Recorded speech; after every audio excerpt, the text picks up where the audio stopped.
बिस्मिल्लाहिर्रहमानिर्रहीम। अस्सलाम वालेकुम। आज हम डाइजेस्टिव सिस्टम का रिमेनिंग पार्ट्स स्मॉल इंटेस्टाइन से पढ़ेंगे। तो देखिए बेटा, as food leaves our stomach, जैसा कि खुराक हमारे मैदे में पहुंचती है, it is passed on to the small intestine, तो ये स्मॉल इंटेस्टाइन के अंदर गुजरती है, which is long thin tube coiled inside our abdomen. ये स्मॉल इंटेस्टाइन एक लंबी और पतली कॉइल नुमा स्ट्रक्चर होती है जो हमारे पेट के अंदर मौजूद होती है। Final digestion of carbohydrates, fats and proteins occurs in the small intestine. Carbohydrates, fats और प्रोटीन का आखिरी हजम होने का अमल स्मॉल इंटेस्टाइन में होता है। 3 organs help in the digestion of food hair.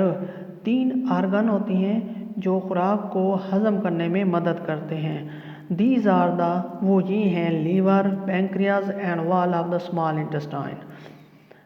The liver provides bile salts to make fats easier to absorb. Liver एक बाइल साल्ट्स प्रोवाइड करता है जिसकी वजह से खुराक के अंदर से फैट्स जज़ब हो जाती हैं। The pancreas and intestinal walls secretes juices to digest the remaining food.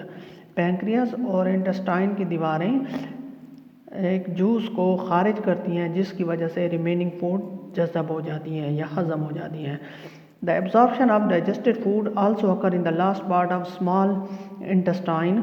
खुराक का हज़म होने का या खुराक के जज़ब होने का अमल स्मॉल इंटेस्टाइन के लास्ट पार्ट में वाक़या होता है। The inner surface of small intestine has many finger like structures called villi. Small intestine की अंदरूनी सतह एक फिंगर लाइक स्ट्रक्चर्स होती है जिसको हम विलाई कहते हैं। The digested food passes into the blood through the walls of the villi.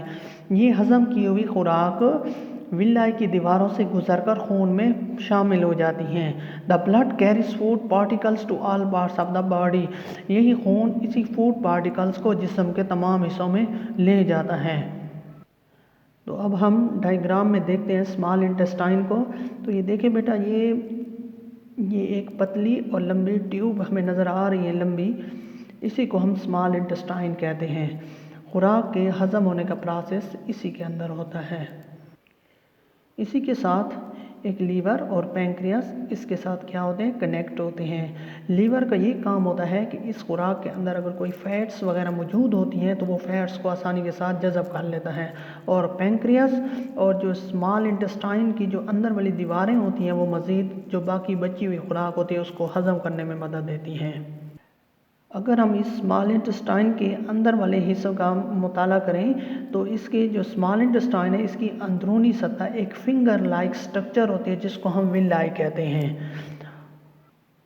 और यही हज़म की हुई खुराक इस विलाई की दीवारों से गुजरकर खून में शामिल हो जाती है और खून हमारे इसी फूड पार्टिकल्स को जिस्म के हर हिस्से में पहुंचा देता है। सो नेक्स्ट पार्ट है large intestine. The undigested part of the food passes into the large intestine. बग़ैर हज़म या अनडाइजेस्टेड पार्ट होता है खुराक का, वो लार्ज इंटेस्टाइन में जमा हो जाता है। Here the undigested food has a large amount of water. इस अनडाइजेस्टेड फूड में ज़्यादा मकदार में पानी मौजूद होता है। The main job of large intestine is to absorb extra water. इस लार्ज इंटेस्टाइन का जो मेन काम होता है वो ये होता है कि वो पानी, एक्स्ट्रा वाटर को जज़ब कर लेती है। The undigested food become solid. तो यही अनडाइजेस्टेड फूड सॉलिड बन जाती है एंड इज कॉल्ड फेसेस, जिसको हम फेसेस कहते हैं या गंदगी वगैरह। The faces is stored in the last part of the large intestine called the rectum. यही फेसेस लार्ज इंटेस्टाइन के आखिरी हिस्से में स्टोर हो जाती है जिसको हम रेक्टम कहते हैं। We pass the faeces out of the our body through the anus. फिर हम एनस के ज़रिए अपनी बॉडी से इस फेसेस को पास करते हैं। सो अब हम डायग्राम में लार्ज इंटेस्टाइन में आपको बताता हूँ। लार्ज इंटेस्टाइन का ये काम होता है कि जब इसके अंदर बग़ैर हज़म वाली खुराक, जो खुराक हज़म नहीं होती, वो लार्ज इंटेस्टाइन में स्टोर हो जाती है।